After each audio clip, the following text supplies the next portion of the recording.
what it is. Silly listeners, welcome to the podcast where we shoot the shit and we take our silliness seriously. The Professionally Silly Podcast.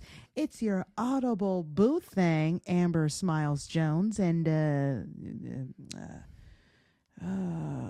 something about a family member name, and the occupation was a disc jockey. Close enough. Hey, it's me, Wes. Hey, what's going on? Oh, DJ Hey Cousin. There Got it it. is. It Yeah. took me a second. It happens. It happens. Hope y'all are doing okay out there. Hope you're doing okay out there. I know I'm doing okay in here. I'm having a pretty good week thus far. Yeah. We're doing all right. All right. I love If it. you're listening or watching this podcast right now, like it comes out on Friday, and it's actually the very first Friday of the 13th of the year. Yeah. Get I your rabbit foots.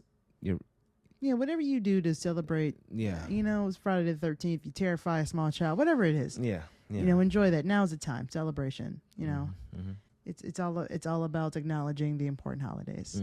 Thank you. I'm happy you're aware of this.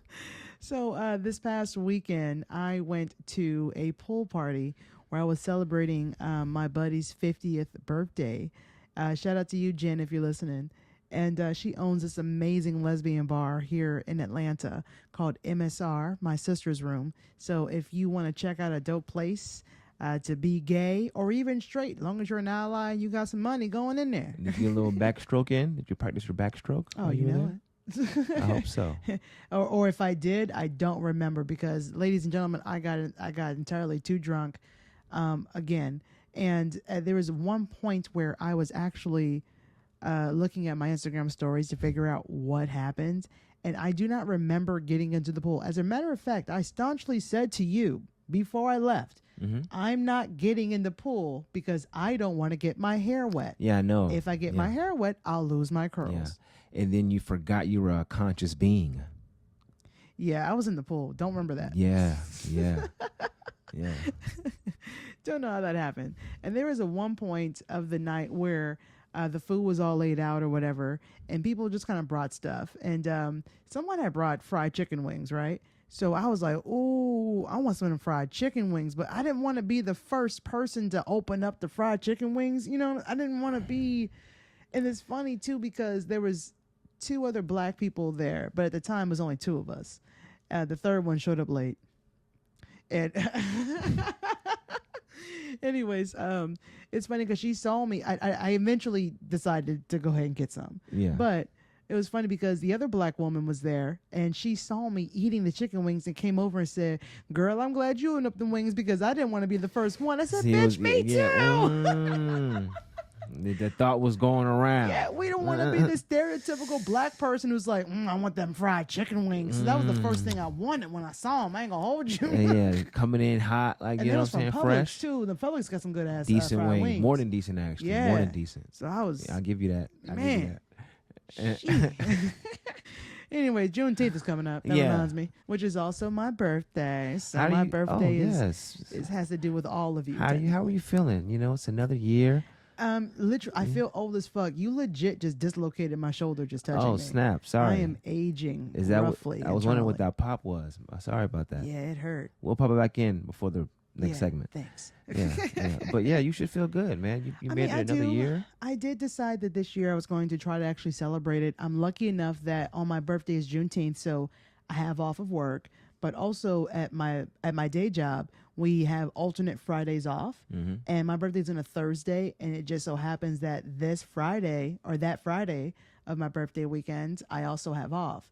So I have some time to, I guess, fix and heal myself after the debauchery. Yeah, you have full time for shenanigans and heal time post that. Yeah, because it's going to be the whole weekend. So I was like, all right, so I'm going to go to MSR. I want to celebrate my birthday there. Lesbian bar.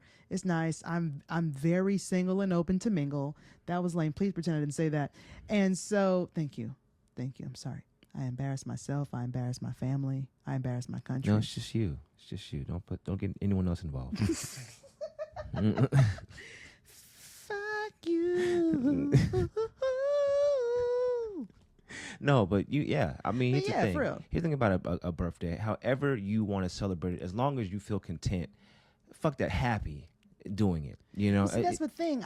In the past, I was never really happy about celebrating my birthday because to me at the time it signified all the things that I didn't have or did not accomplish by the certain age that I was. The societal pressures that make you feel like, oh, I don't have any kids. I'm not married. I still only have this kind of job. I only make this kind of money. You know, all those things that kind of pop in your head. And birthdays and New Year's are usually around the time when that just really it really kind of gets in my head and I have a hard time celebrating it. So I don't like to. Not to mention my birthday's in the summertime. So when I was a kid, all my friends were like at summer camp or family vacations or some shit. So I didn't really do a lot of birthday parties in general. So I kind of got used to not really like having big parties or celebrations of it. And that just became the norm, and everybody thought I was weird that I didn't celebrate my birthday really. Yeah. So anytime I do, it's because somebody else did something for me. If I did celebrate it, it was never me plan. I'm never like, oh, I gotta plan my birthday bash. I gotta do this. I gotta do that. Like, I've never been that one. I mean, don't get me wrong. I'm not saying I'm against it. You know, it's just I don't currently have anybody who's like, I'm gonna do this because first of all those things cost money. And the economy is trash. I do not expect anybody to pay for some huge a labyrinth of whatever the fuck, but I'm just used to not celebrating it. But this year, I'm turning blah, blah, blah, and you know, be proud of your wisdom. Yeah, I'm blah blah blah now. What? Okay. Anyways, well, see, I see why we're friends because I'm wired the complete opposite of you. Most of the year, one is dreading where they are in life and how to get to a better place. Yeah, you're a different motherfucker on your birthday. on your birthday, it's like, I'm alive. I made it. I made it to the start go on the Monopoly board of life. I'm gonna collect my $200 and go in a little bit. You know what I mean? I feel you. You know, so I mean, I wish I could do that. It's deserved. You know, again, that's why I say it. Like, you made it. Good job. Like, I'm going to test it out this week. Or when's my birthday? Next week. See, look at me. Next Thursday is my birthday. So I'm going to take myself to MSR. I'm going to, at least, I should know at least one or two people there at the very least. And I'm going to just hang out there and then see what happens. And don't even put so much pressure on it. You don't have to like plan it out so eloquently. Just do whatever, do what you feel, do whatever you want to do. Have some stuff planned. If if you want to do that, shit costs money. I'm just gonna do one thing. Well, there are lots of stuff to do, even on a budget. All right.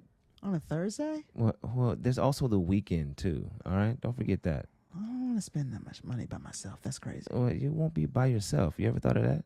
No. You have to work on my birthday. Yeah, but not on the weekend. Well, that's not my birthday. I'm not like, there's my birthday weekend. I've never been that bitch. Well, a day and a half, 2 days. I think it'll suffice. I think you'll be okay on that.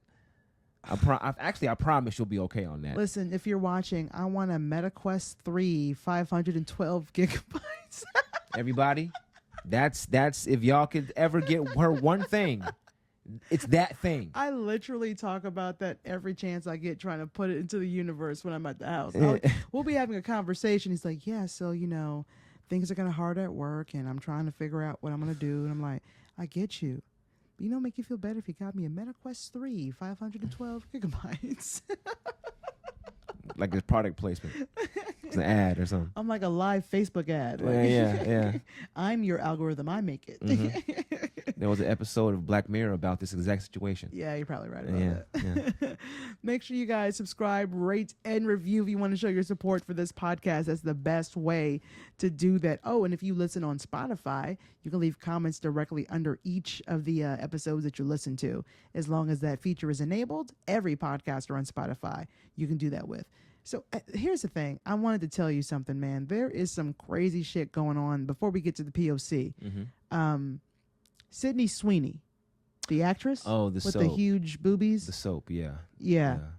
She has, for those of you who don't know what the fuck I'm talking about, wasn't she also on that show Euphoria? Mm-hmm. Is that the show? Yeah. She was on Euphoria. She slutted out. She slutted out apparently. Yeah. I think she's a good actress. I really don't know, but she is now. She's decided to what is it? Dr. Squatch. What's the name of the soap company? I think it's Dr. Squatch. Dr. Squatch. Like Sasquatch. It's the one with like the Sasquatch. Yeah. Squatch. So they have decided to team up with her, and she has decided to add her own bath water to the soap that they're selling. And yes, bath water. She's literally selling her bath water in a bottle. But here's the thing. I don't really know the amount of bath water that's in it. I have no idea. But they sold out. They sold out too much at the point that third-party companies are selling this for like $200 up to $2,000. That many men are buying up her fucking bath water. So, Wes, what I wanted to ask you, DJ Hey Cousin, as a man, would you please explain to the audience what the fuck, please? Well, I'm sure it's not all just men buying this ridiculous ass soap. It is. But I also believe I have two things. One, the hole. The way it's shaped. It's a bar with a hole in it. See, I didn't even see that. I only saw the body wash. It's not the body wash they're buying. It's the bar. It's the bar they're buying. What is it, like a soapy fleshlight? It's just a pretty. It's as thick as probably as thick as this book at the camera's on, and it's with a hole in it, and it's the hole. That's what I'm sure. I'm sure it's a hole. And two, and this is more insider baseball. Like she's looking up the image because she's never seen it before. I didn't know about that. I very much question her PR team because it sounds disgusting. They're flying way too close to the sun right now. Her and Sabrina Carpenter's team, like they're flying way too close to the sun, and they're gonna turn her into Katy Perry soon. Look at the shape of this dude's hole. He's been using it. He's been using it. Oh, it's not great. Oh, yeah, his hole's really small. Oh, yeah. He's a grower, probably. Honestly, I think the hole. Looking at this original one, well, it's for a rope. Well, that's not the original one. Oh, that's not. It's a little bigger than that. Oh, okay. Yeah. I can see putting a rope in there. Actually, a lot of those are just like parodies, but there you get the gist. Yeah. I can't find the original photo of this goddamn hole. I just don't understand. Okay. Well, all right. So you want to get? That'll be a great. I'll try that video. Try what? Her bathwater. What? You don't want a wet white woman. I'm not trying. I'm not you? trying the hole. That's what I'm trying to. Oh, I meant the soap. I didn't want you to fuck the hole. Okay. Not, well, you've tried. You've asked me to do some ridiculous things throughout our 10-year friendship. Okay, so come some slack. I have. Yeah. But I don't want you to fuck soap. I draw the line there. That's not good for your that's good to know. I feel like. All right, duly noted. It's like chemicals and that's not smart. I will bring that up eventually. You said the line was fucking soap, so this is. I thought you were talking about. So this is technically over that line. I'll bring it up eventually. Amber.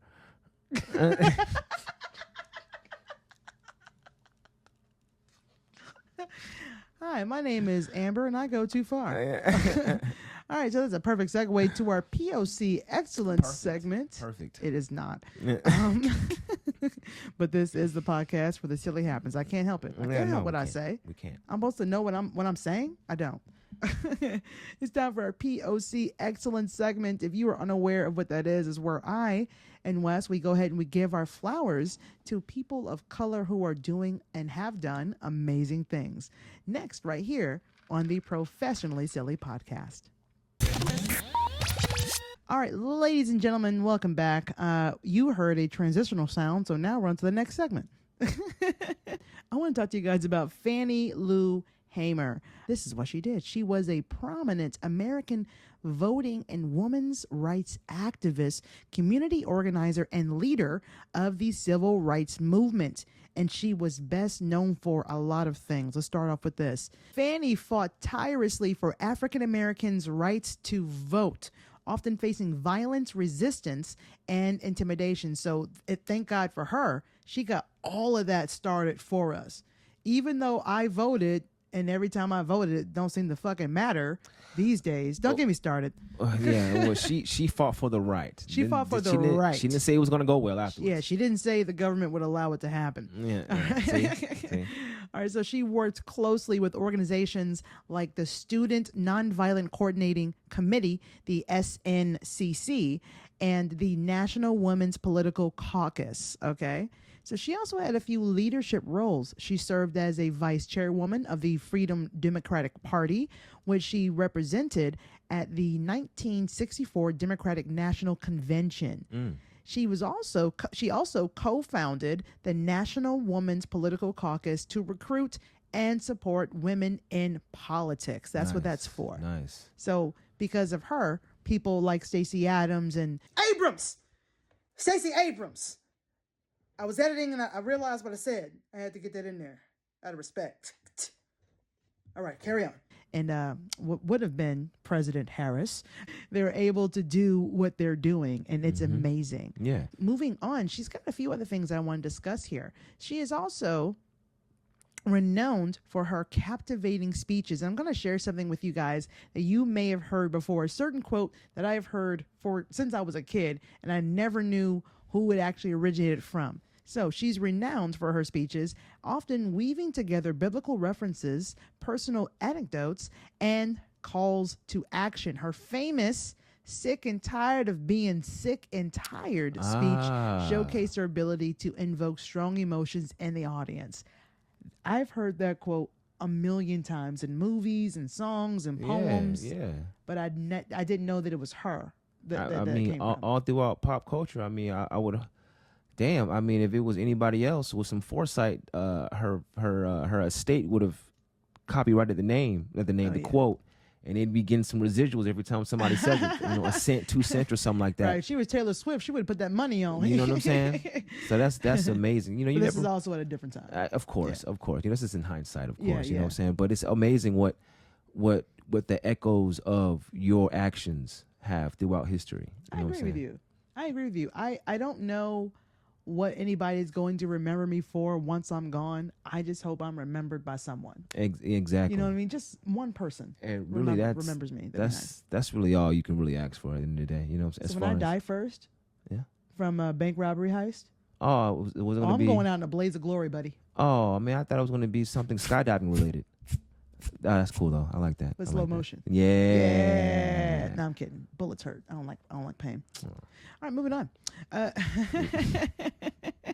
Fannie pioneered initiatives like the Freedom Farm Cooperative and agricultural. Agricultural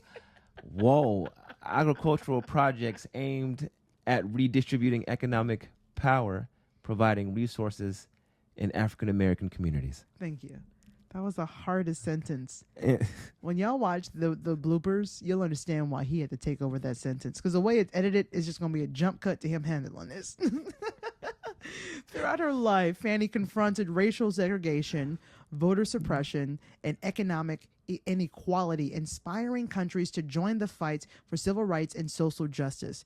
She was inducted into the National Women's Hall of Fame in 1993 and awarded the Presidential Medal of Freedom by President Joe Biden in 2025. So wonderful. She is definitely our POC Excellence Person of the Week. And here are your flowers, Miss Fannie. Yes, you can put them right next to the awards you've gotten from the president and whatnot. Accolades right there. I do appreciate that she has received her flowers, though. All jokes aside, that she is well recognized and that she will be remembered. Oh yeah. Yeah. Oh yeah. A father surprises his son and takes him to the prom. Yeah, you heard right. Next on the Professionally Silly podcast. This is a viral moment that I saw on my FYP, on my Instagram, actually. And it's a viral moment that's literally got everybody talking. So this is coming from HollywoodUnlocked.com because I wanted to dig a little further into it. It says here, a family from Georgia just served up the kind of father-son moment that melts hearts and silence hate. In a now viral TikTok posted by Diamond Givens, her teenage son stepped out in a prom look so bold and beautiful, the internet had to pause and take it in. This teen wasn't playing with the fit either, okay? He rocked a deep purple tuxedo dress, okay, with a slick bow detail and a feathered fan that added even more flair. He was dripping confidence, surrounded by family and friends who were clearly hyped to see him shine. But then came the twist that had everybody emotional. His dad pulled up in a matching purple suit. That's right, suited and booted in solidarity, ready to take his son to the prom. As his father walked over, you could see the teen try his best to hold it together, but the love was written all over his face. So from what I this is actually the photo here. Okay. It looks like a beautiful moment, and he looks beautiful. Let's see, is there a video here? Yes, let's play it. My husband surprised his son by taking him to the prom.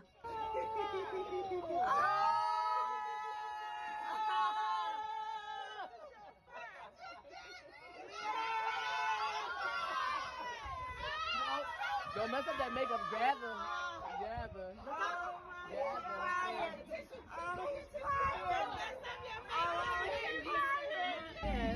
Look up.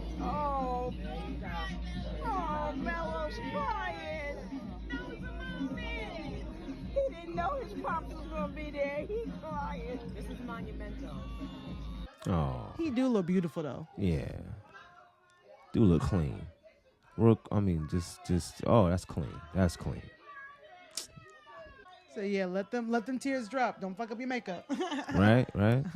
Okay, so you kind of get the idea of what's going on there. So pretty much is that I'm assuming that because of this teen sexuality, first of all, a lot of the times, if you are wearing something that's not a traditional tuxedo or something that's considered masculine, like they're not gonna let you in the prom. There have been times where gay men or gay young boys at this time wanted to wear a prom dress all dolled up, Yeah. and they were turned away.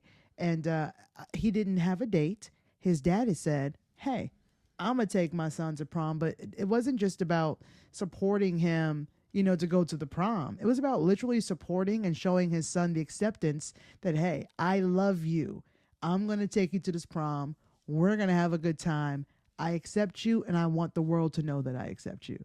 And that's what this moment is about. That's why this young man is like full of all the tears. Yeah, something as simple, regardless of who you are or what you do, where you love, whatever. The acceptance of your father is one of the most important building blocks of a person. Sure is.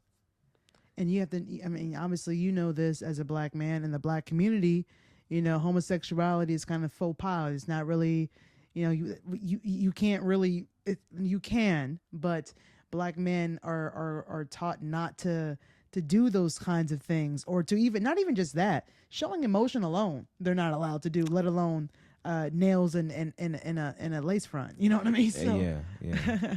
Well, I have a very unique experience with that, given my family's history and everything. People I'm related to, and what they do, what they're famous for, and it doesn't, there's always more to learn. You know what I'm saying? There's always more to understand, not just about yourself, but about the world around you, and by extension, people. So it's as long as you have that self-awareness, that's definitely one of the biggest steps of being able to just accept everyone and in turn accept yourself. Yeah. You know what I'm saying? Because it's a circle. That's a circle. It's an Ouroboros, more so. It's an emotional Ouroboros, and it's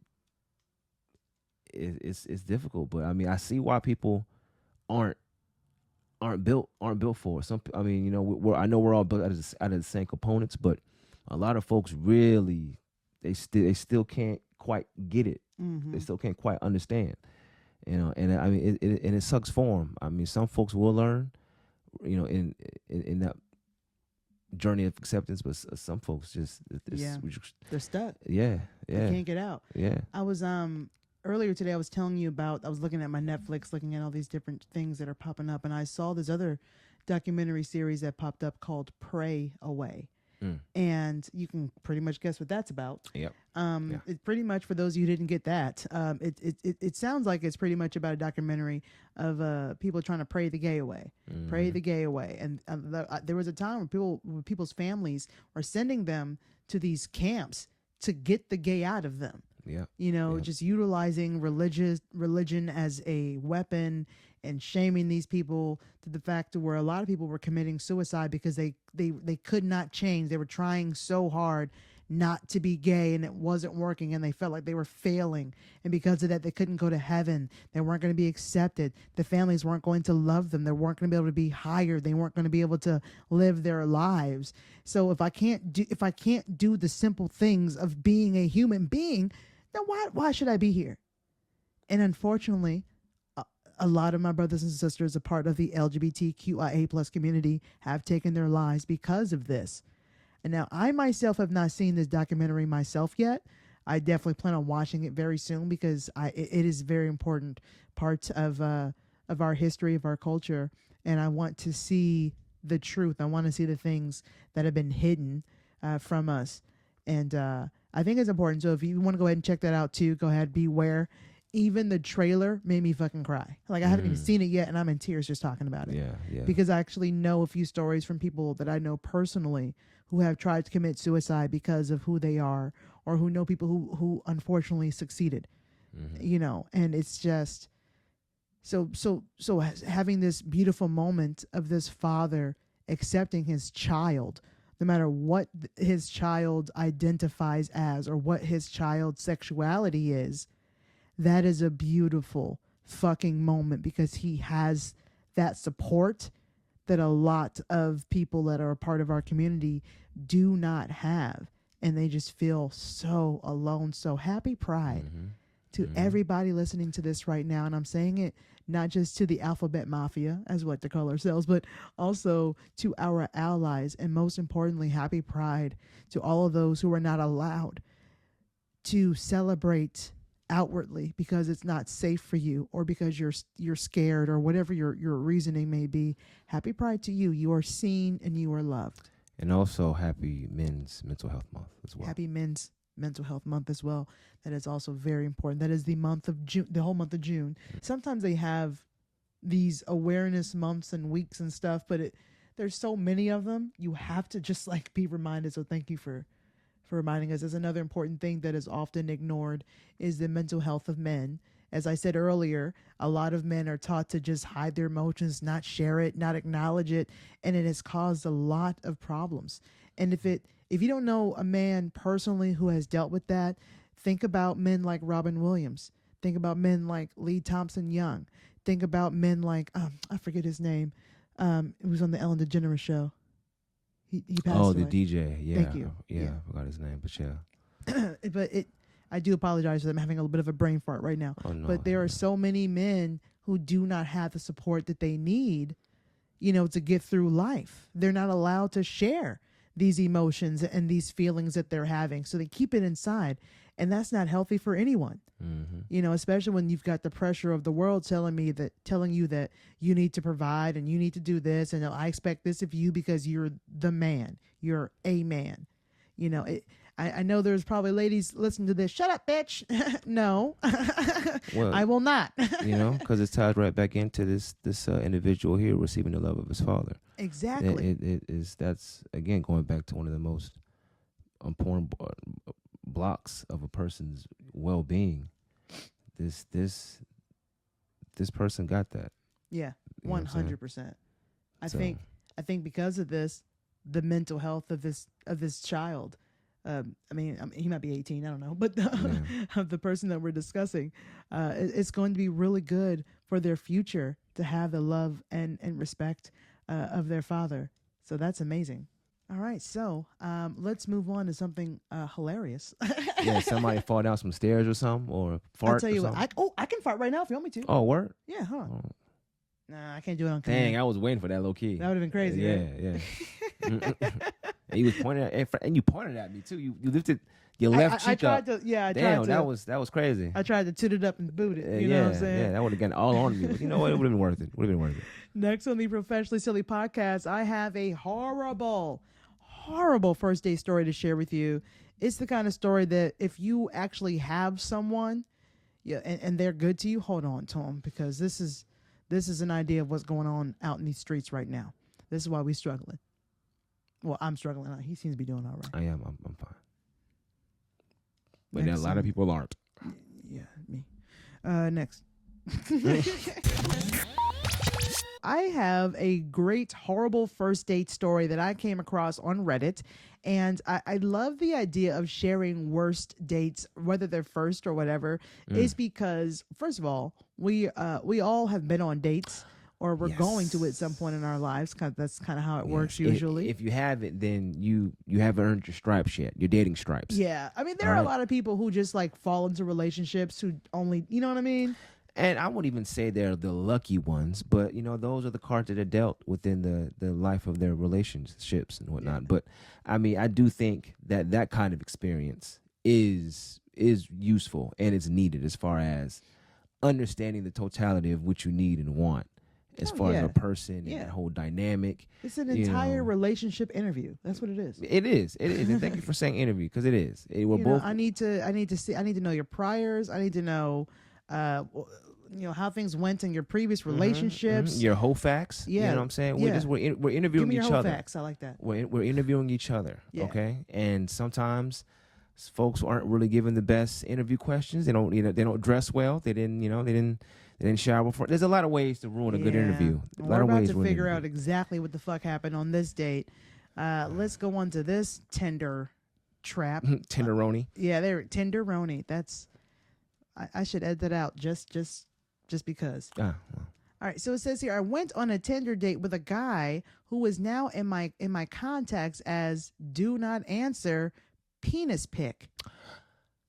I cannot tell you how many dick pics that I have received, and I don't even date men, and I still get them.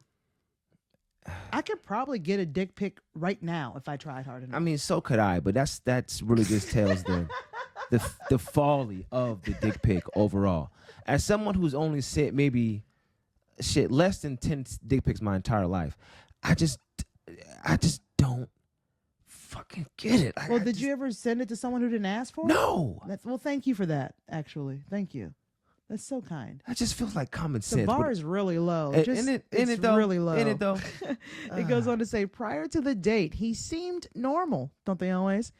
We texted and talked on the phone, then arranged to meet at a restaurant or bar. He was cute, but definitely bitter about something. He was from California and apparently didn't like this new city we were in. He started talking about sex and blowjobs and complaining about how uptight everyone here is about sex. This is a first date. Yeah, well, this is third date material right here. Not even for me. This is not a third date. Like, are all these dates like 3 days apiece? Like, what the fuck? Yeah. No. Anyways, it goes on to say he invited the waitress to a party his company was throwing after sending back the French fries he ordered. So he invited a waitress to a party while he's on his date. Okay. I showed him a picture of my dog on my phone, and he took out his phone and showed me a picture of his penis. We walked out of the restaurant together to get our cars from the valet. My car came first, and I left. He texted me later that he had my sweater. Apparently, I dropped it on the way out, and if I wanted to see it again, I'd have to hang out with him. Held the sweater hostage. R.I.P. to my sweater. Yeah. Oh my God. Oh, we don't deal with terrorists. No, we don't. All right. We don't negotiate with terrorists. All right. Keep the goddamn sweater. We don't negotiate with terrorists. That is a crappy first date. I don't understand why everybody's so uptight. I like blowjobs and sex. I'm sorry. I don't even know your last name yet. What the fuck? Wilson. Anyway, I love a good escort from time to time.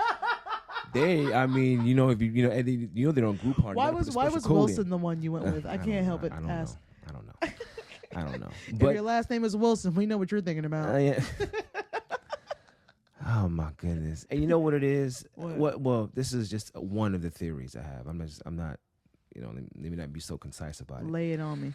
One of the theories is the concept of a lot of parents thinking that boys are easier to teach. And I mean, this isn't wholesale. This is just in some communities, some circumstances and whatnot. But some people have the philosophy that boys are easier to teach. So you can just go out, let them do the thing, and they'll just get the hang of it, as they're fucking up. While girls, theoretically, you have to be more in tune with. You have to be more on them for the sake of them being more fragile, so on and so forth, other things. And one of the backlash, one of the cons of that might be that, when that voice deepens up and that sperm starts swimming, they're not only were they not given the best foundation leading up to that, they're also not nurtured into that in the proper way as far as how the best to distribute those emotions, those feelings, those urges that come along that you really have no real conceptualization of, so no one sat you down and really spoke to you about it and telling you what that is, and it could lead down a very, very, not the best path. So all of that led to the dick pics I've gotten? Is that what you're saying? Unfortunately, yes. Okay, parents of sons do better. Thanks so much for listening to the podcast. Goodbye. Bye. Oh my God, that's ridiculous. Just a theory. Listen, if there's anything that you can take from this podcast episode, it's dating is hard. Yes. And it definitely needs to come with like instructions, directions, warning labels, something. Yeah, a Dr. Lipschitz manual of some kind. Mm-hmm. I mean, sort of something. Kinsey test, something. Something. And Hippocratic oath. I don't know. Yeah, and and when you really think about it, this is untraveled territory as far as humanity is concerned. Just as far as where we've laid all the cards at, but where we also expect to be given the same expectations or even higher expectations. Mm-hmm. So it's I don't know where we're going to be in the next 10 years economically,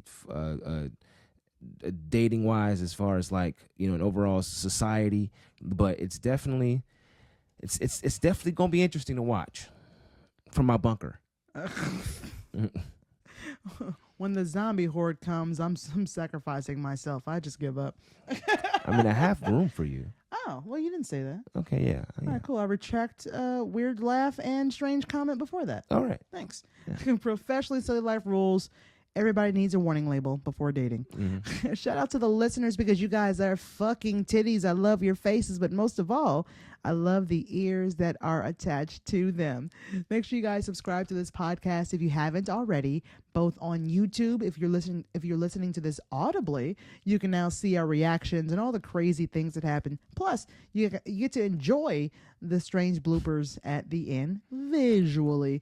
If you are listening to the podcast via YouTube when you're watching with us, then go ahead and click that thumbs up button. It's extremely helpful on any YouTube video that you watch because what it does is it puts us into the algorithm to where we are actually suggested to other people. And there is nothing that makes a content creator smile more than to see that they're getting great views and they're getting people actually engaging with their content. So that would be amazing. Yeah, leave a comment. Keep going. Leave a comment. Just put one letter. Just hold a key down for 5 seconds and then just hit and send it. Yeah, be like fart. Yeah, and press send. Yeah, just press F and just send it. Everybody, everybody, go ahead and put fart in here. Yeah, that'll help. Everyone, fart it up in the comments. If this is your first time listening to this podcast, thank you so much for joining. I hope you decide to join on in and binge all the silly that you've missed because there is actually over 300 episodes waiting for you, at least audibly. Visually, we've been doing this for like about a month and a half, so. We got not as many videos left, but we're working on that. Yeah, we're working on it. Check out the show notes down below. That's the best way to figure out how to follow our social medias, our TikToks, our Instagrams. All the good stuff is down below in the show notes. Click my Linktree. It is right there. He's got his links down there. Stalk us online, but like in a safe, respectful way. Mm-hmm. Like, don't be knocking at my window telling us hey. No parasocial relationships over here, okay? All right, this is just entertainment, all right? And you... Down below also, you can find my email address. It's professionallysilly@gmail.com, along with my Google Voice number, 805-664-1828. Leave me a voicemail or text message, and you will get on the podcast, especially if it's great. Share your stories, your embarrassing moments, or if you have any questions, maybe you need advice, hit us up. Oh, speaking of which, I did get a listener email, and I'm going to share it with you guys next week. So make sure you tune in for that. I'm actually very excited about it because I don't get a lot of those. So when I do get them, it's a good time. It's a good time for me. So I'll share that with you guys next week. DJ, hey cousin, is there anything else that you would like to say? No, I pretty much got it all out there. Let me see. Hug me, someone. That's it. Yeah. All right. You don't mean me, right? No, Oh, not thank you. God. No, not you. Oh, Not you. that would Not have you. made things a little awkward. Yeah, not you. My P.O. Box is down below as well. P.O. Box 533, Lovejoy, Georgia, 30250. I forgot the zip code for a second. With the name Amber Smiles Jones. Well, once again, I'm your audible boo thing, Amber Smiles Jones, and this is your audible side piece. DJ Hey Cousin. Thanks, I forgot again. DJ Hey Cousin on the verbal ones and twos. I'm not good at that. Thick it. Thank you. Yeah. Thank you so much for listening to the professionally silly station where I take my silliness seriously. And I'll leave you with this. Someone dreamt about you last night and you have no idea. Okay, bye. All right, bye. That's fucking creepy.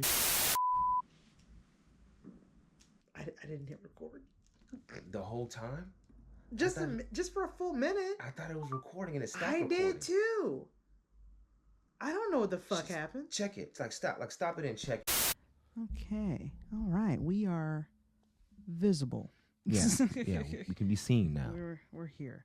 Civil rights activism, obviously. Now Hamer, damn it, Hamer. I'm just gonna go ahead and call her by name. Fannie fought. All right. I got mad as fuck for a second. It's like I forgot how to read. Aimed at redistributing, economic. Damn it. Try that again. She pioneered. Fannie pioneered but what the fuck? What are words? Initiatives. Initiatives. What are you saying? Well, I said initiatives. What am I saying? Initiatives. That's how it's spelled. Initiative. Are you just like are you saying it? I might be just saying it. All right. Anyways, if you are listening on the podcast, if you listen,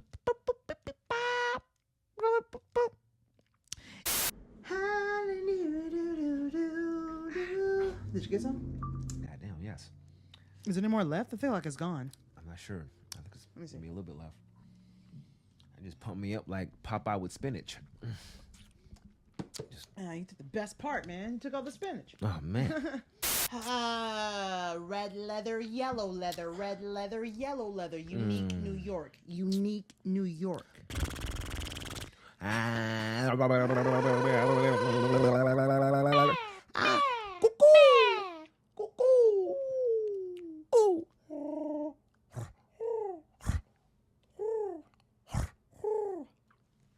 Mamma mia, here we go again. Mama. Is your throat prepared? Yeah, pretty good. Okay, let's do it. Fannie pioneered initiatives like the Freedom Farm Cooperative. Is that right? Cooperative? Feels wrong. That's correct. All right. One more time. Last time. Swear to God. Damn, I have to sneeze, I think. Also, I think there's an eyelash in my eye. You know that feeling is like, oh, I think it's yeah, fine. like something's infiltrated my eye. Yeah. That might have been that motherfucker. I'd rather just be a sty. At this point, like. All right, let's do it. I want to talk to you guys about Fannie Lee. Damn it! Oh my God, I can't with myself anymore. If this is your